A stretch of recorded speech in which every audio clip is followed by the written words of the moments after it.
Clause दो प्रकार का है, प्रिंसिपल क्लॉज और सबोर्डिनेट क्लॉज। आप प्रिंसिपल क्लॉज और सबोर्डिनेट क्लॉज को जरूर स्टडी किए होंगे। Principal clause is a self dependent clause. Principal clause जो होता है वो सेल्फ डिपेंडेंट क्लॉज होता है, उसे किसी दूसरे क्लॉज की मदद की जरूरत नहीं होता है। परंतु सबोर्डिनेट क्लॉज की मैं बात करूं तो सबोर्डिनेट क्लॉज जो होता है वो सेल्फ डिपेंडेंट क्लॉज नहीं होता है, उसे प्रिंसिपल क्लॉज की मदद लेना पड़ता है अपनी सेंटेंस की मीनिंग की पूर्ति के लिए। तो गाइस हियर मैंने बोर्ड पे बहुत सारे एक लिस्ट तैयार किया है सबोर्डिनेट क्लॉज का, और इन सभी क्लॉज को मैं एक एक करके एक्सप्लेन करूंगा मीनिंग के साथ और सेंटेंस के साथ, और आप देखेंगे कि कैसे सबोर्डिनेट क्लॉज का प्रयोग स्पोकन इंग्लिश में बहुत ज्यादा किया जाता है। तो शुरुआत करते हैं। सबसे पहले जो हमारा जो क्लॉज है यहाँ पे एज का मतलब होता है जैसा कि। एज का मतलब जैसा कि। आप कोई भी एग्जांपल ले लीजिए, जैसे कि he is not to come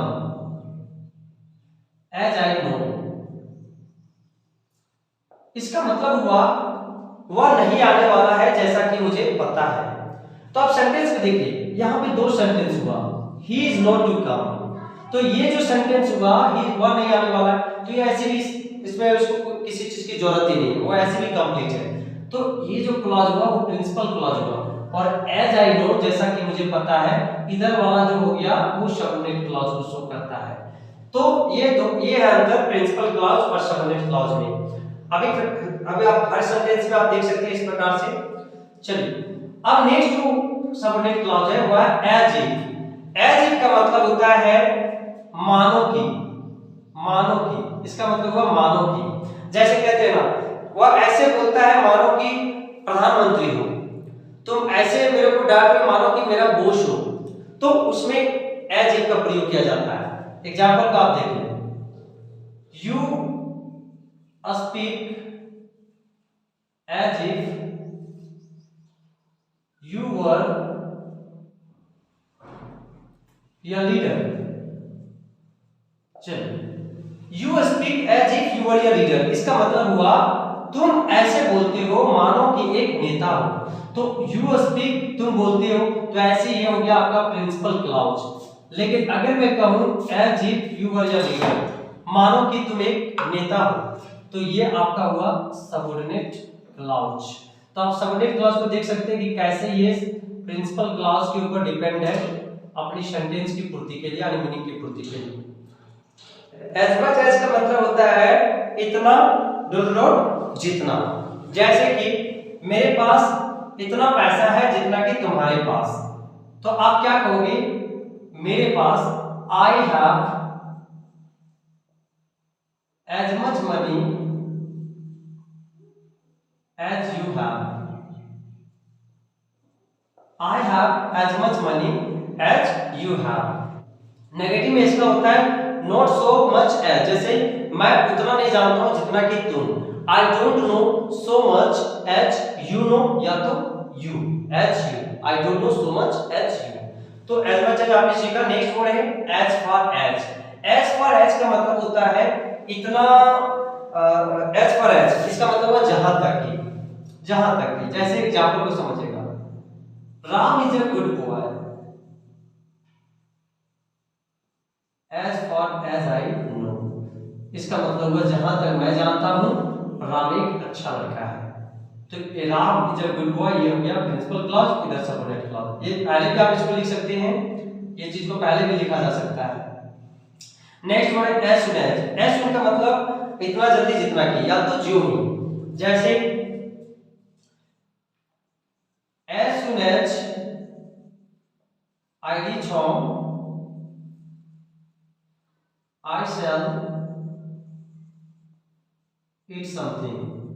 चलिए ध्यान दीजिए, as soon as I reach home, इधर का जो सेंटेंस हो गया वो सबोर्डिनेट क्लॉज का भाग है, और इधर principal clause.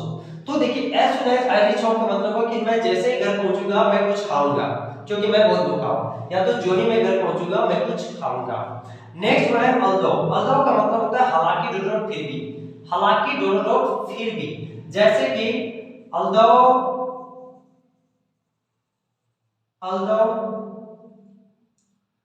he is poor, although he is poor, yet he is happy। इसको ध्यान दीजिएगा। इसका मतलब हुआ कि हालांकि वह गरीब है फिर भी वह खुश है। अगर यहाँ पे आप एट का प्रयोग ना करेंगे तो भी कोई दिक्कत नहीं है, लेकिन एट लगता है। अगर आता इवन नहीं तो फिर वहां पे एट नहीं लगाते। हालांकि वह गरीब है फिर भी वह खुश है। तो although he is poor, he is happy, इधर का जो भाग होगा वो सबऑर्डिनेट क्लॉज हो गया और he is happy हो गया प्रिंसिपल क्लॉज। और इसको आप नहीं लगाओगे तो कोई दिक्कत नहीं, यहाँ पे आप कॉमा भी दे सकते हैं। बिकॉज, बिकॉज का मतलब क्योंकि,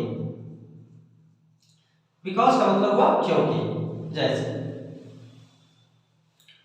he fell, वो फैल कर गया, because he was lazy, या तो he was not laborious। इसका मतलब हुआ वह फैल कर गया, फैल कर गया क्योंकि वह laborious, he was not laborious, वह मेहनती नहीं था।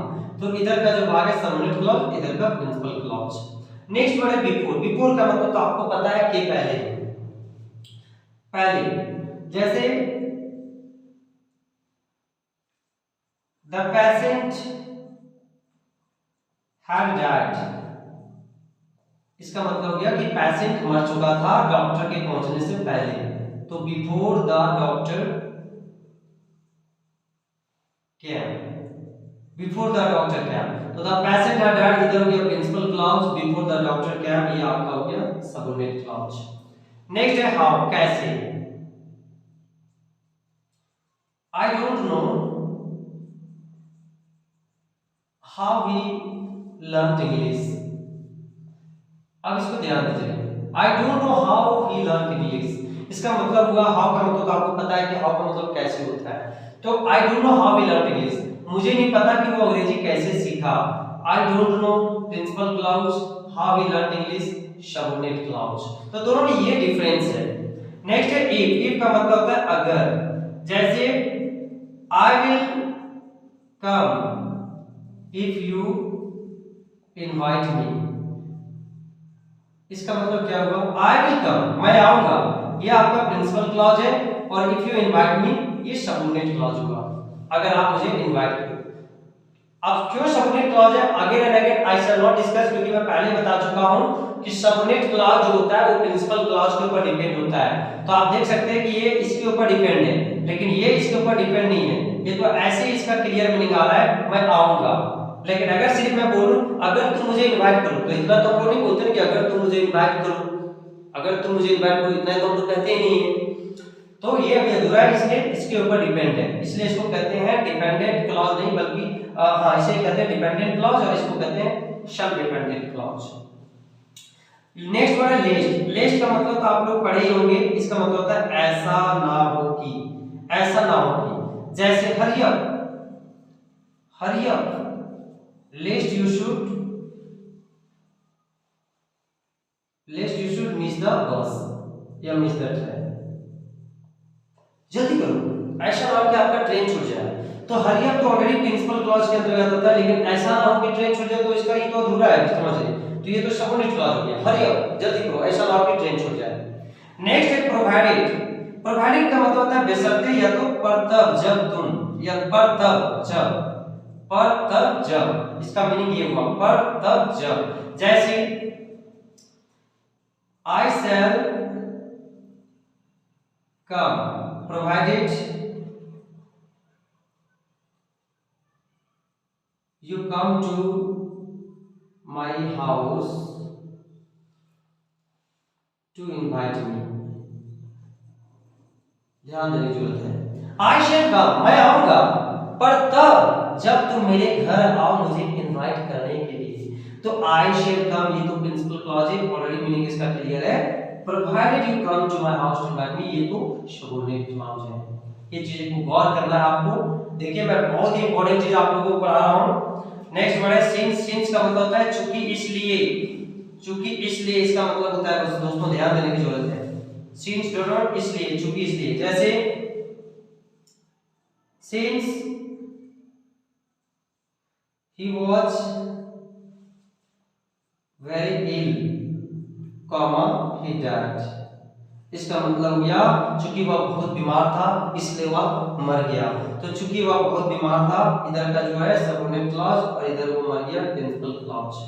अगर आपको छाटने के लिए अगर दिया जाए if you are given to pick out इस simple subordinate clause principal clause, तो ये चीज को ध्यान में रखते हुए ऐसे छाटेंगे। नेक्स्ट वर्ड है सो दैट। सो दैट का मतलब होता है ताकि, जैसे आई लर्न इंग्लिश, मैं अंग्रेजी सीखता हूं ताकि, सो दैट आई में स्पीक इंग्लिश, ताकि मैं अंग्रेजी बोल सकूं। तो आप यहां देखिए ताकि मैं अंग्रेजी बोल सकूं, इधर वाला सबऑर्डिनेट क्लॉज, इधर वाला प्रिंसिपल क्लॉज। नेक्स्ट है टिल। टिल का मतलब है दोस्तों तक, जैसे आई शैल वेट, आई शैल वेट मैं इंतजार करूंगा, प्रिंसिपल क्लॉज आपके आने तक, till you come, till you come आपके आने तक, ये हो गया सबऑर्डिनेट